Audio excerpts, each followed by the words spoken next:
SBI bank ದರೋಡೆ ಆಗಿತ್ತು. ಈಗ ಆಲ್ರೆಡಿ ಒಂದು ಮೂಟೆ ಕೂಡ ಸಿಕ್ಕಿದೆ ಸರ್. ಈಗ ನೋಡಿ, ಒಂದು ನಾನು ಈಗ ಇವತ್ತು ಜಿಲ್ಲಾಧಿಕಾರಿಗಳಿಗೂ ಕೂಡ ಈಗ ಮಾತನಾಡಿದ್ದೀನಿ, ನಮ್ಮ ಪೊಲೀಸ್ ವರಿಷ್ಠಾಧಿಕಾರಿಗೆ ಮಾತಾಡಿದ್ದೀನಿ.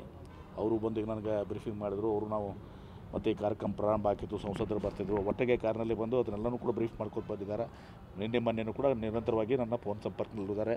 ಇದು 2ನೇ ಸಂದರ್ಭದಲ್ಲಿ, ಇದು 1ನೇ ಸಲ ಇವತ್ತೊಂದು ದಿವಸ ಮನಗುಳಿಯಲ್ಲಿ ಆಯಿತು, ಇದು 2ನೇದಾಯಿತು. ಈ ಬ್ಯಾಂಕ್ಗಳದ್ದು ಕುರಿತು ಸಹ ನಿರ್ಲಕ್ಷ್ಯತನ ಭಾಳ ಇದೆ. ಅವರು ಸ್ಟ್ಯಾಂಡರ್ಡ್ ಆಪರೇಷನ್ ಪ್ರೊಸೀಜರ್ಸ್ SOP ಏನಿದೆಯಲ್ಲ ಅದನ್ನು ಪಾಲಿಸದೆ ಮಾಡ್ತಾಯಿಲ್ಲ. ಅದಕ್ಕೆ ಬ್ಯಾಂಕ್ ಲೀಡ್ ಬ್ಯಾಂಕನ್ನು ಮತ್ತು ಎಲ್ಲ ಬ್ಯಾಂಕರ್ಸ್ ಮೀಟಿಂಗನ್ನು ಇವತ್ತೊಂದು ದಿವಸ ಅವರು ಕಂಡಕ್ಟ್ ಮಾಡ್ತಾಯಿದ್ದಾರೆ. ಅವ್ರಿಗೆ ಇಷ್ಟೆಲ್ಲ ಜನರ ಹಣ ಇವತ್ತೊಂದು ದಿವಸಲ್ಲಿದೆ, ರೈತರ ಹಣ, ಬಡವರ ಹಣ ಎಲ್ಲನೂ ಕೂಡ ಬಂಗಾರ ಆಗಲಿ, ಅದನ್ನು ಸಂರಕ್ಷಣೆ ಮಾಡೋದು, ಸುರಕ್ಷತೆ ಇಡೋದು ಅವ್ರ ಕರ್ತವ್ಯ ಇವತ್ತು ದಿವಸ. ಪದೇ ನಾವು ಇದೇ ರೀತಿ ದರೋಡೆ ಆಗೋದು, ಪಾಪ ಮತ್ತು ಪೊಲೀಸರ ಮೇಲೆ ಒತ್ತಡ, ಇದೇ ಕೆಲಸ ಮಾಡ್ಕೊಂಡು ಕೊಂಡಿರ್ಬೇಕಾಗ್ತದೆ. ಅದಕ್ಕೆ ಅವ್ರಿಗೂ ಕೂಡ ಜವಾಬ್ದಾರಿ, ಅಲ್ಲಿ ಸೂಕ್ತವಾಗಿ ಇವತ್ತು ಸಹ ಅಲ್ಲಿ ಗಾರ್ಡ್ಸ್ ಇರಬೇಕು, ಸ್ಟ್ಯಾಂಡರ್ಡ್ ಆಪರೇಷನ್ ಪ್ರೊಸೀಜರ್ನಲ್ಲಿ ಏನೇನು ಇದು ಮಾಡಬೇಕು ಅಂತ ಇದೆಯಲ್ಲ ಅದನ್ನೆಲ್ಲನೂ ಪಾಲನೆ ಮಾಡಬೇಕು.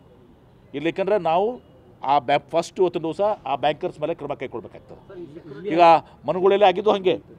ಆಮೇಲೆ ಇಲ್ಲಿ ಸೆಕ್ಯೂರಿಟಿಗೆ ಬೇರೆ ಕೆಲಸ ಹಚ್ಚಿದಾರಂತ, ಜೆರಾಕ್ಸ್ ಮಾಡಕ್ಕೆ ಹಚ್ಚಿದಾರಂತ ಒಳಗಡೆ ಇದಂತೆ ಸರ್. ಅಲ್ಲೆಲ್ಲ ಸರ್ ಬಹುತೇಕ ಎಲ್ಲ ಕಡೆನೂ ಏನು ಅಂತಂದ್ರೆ ಇದೆ ಸರ್. ಅದಕ್ಕೆ ಈಗ ನಾಳೆ ಅವ್ರು ಫಾರ್ಮ್ ತುಂಬೋದು, ಅವ್ರು ಜೆರಾಕ್ಸ್ ಮಾಡ್ಲಿಕ್ಕೆ ಹಚ್ಚೋದು, ಇಲ್ಲಾಂದ್ರೆ ಟೀ ತಂದು ಕೊಡೋದು, ಬರೀ ಇದೇ ಕೆಲಸಕ್ಕೆ. ಅದಕ್ಕೆ ಇದು ಆಗು ನನಗೆ ಮೀಟಿಂಗ್ ಮಾಡ್ತಾ ಇದ್ದಾರೆ. ಈಗ ಅವರು SPDC ಮೀಟಿಂಗ್ ಮಾಡ್ತಾ ಇದ್ದಾರೆ.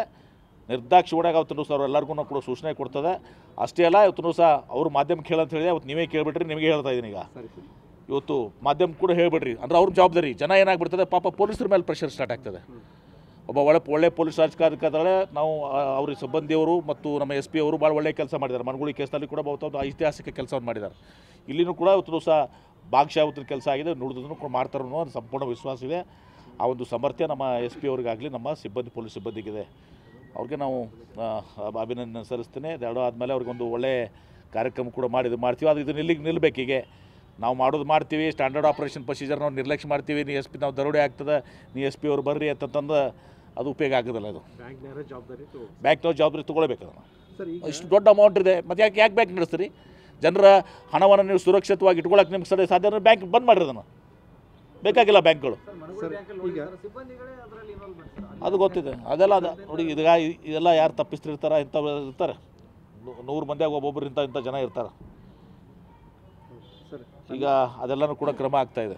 ತನಿಖೆಗೆ ಏನು ವೆಚ್ಚ ಆಗುತ್ತಲ್ಲ, ಪೊಲೀಸ್ ಇಲಾಖೆ ಈಗ ತನಿಖೆ ಮಾಡಬೇಕು, ಯಾಕಂದರೆ ಅಂತಾರಾಜ್ಯ ಕಾರಣಕ್ಕಾಗಿ ಮಹಾರಾಷ್ಟ್ರ ಕೊಡೋದು ಈ ಅವ್ರ ಶಿಕ್ಷೆಯಾಗಿ ಏನಾದರೂ ಬ್ಯಾಂಕ್ನವ್ರಿಗೆ ಭರಿಸುವಂಥ ಏನು ಮಾಡಿಸೋಣ. ಈಗ ನಾಳೆ ಅದನ್ನು ಕೂಡ ನೀವು ಒಳ್ಳೆ ಸಜೆಷನ್ ಕೊಟ್ಟಿದ್ದೀರಿ. ಅದನ್ನು ಅವ್ರನ್ನಾಗೆ ಈ ಎಲ್ಲ ಖರ್ಚುಗಳು ವೆಚ್ಚಗಳು ಏನಾಗ್ತಾವೆ ಇವತ್ತು ದಿವಸ ಎಲ್ಲನೂ ಅದನ್ನು ಬ್ಯಾಂಕ್ನವ್ರಿಗೆ ವಿತ್ ಪೆನಾಲ್ಟಿ ಆಗಬೇಕು, ಅವ್ರ ಮೇಲೆ ಆ್ಯಕ್ಷನು ಆಗಬೇಕು.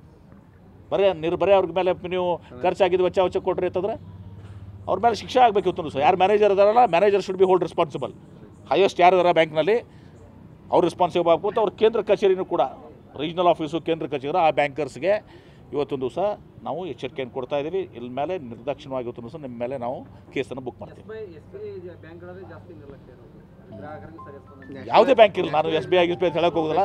ಯಾರು ನಿರ್ಲಕ್ಷ್ಯ ಮಾಡ್ತಾರೆ, ಅದು ಯಾವ SBI ಇರಲಿ, ಬರೋಡಾ ಇರಲಿ, ಮತ್ತೊಂದು ಇರಲಿ, ಯಾವುದೇ ಬ್ಯಾಂಕ್ ಇರಲಿ, ಇವತ್ತು ಅದು ನಿರ್ದಾಕ್ಷಿಣ್ಯವಾಗಿದ್ದನ್ನು ಮಾಡುವಂಥದ್ದು ಮಾಡ್ತೀವಿ. Thank you. ಸರ್, ಸುಪ್ರೀಂ ಕೋರ್ಟ್ನಲ್ಲಿ ಸರ್ ಇವತ್ತು ಬಾಂಡ್ ಮುಸ್ತಕರು ಏನು ವಿರೋಧಿಸಿದ್ದಾರೆ?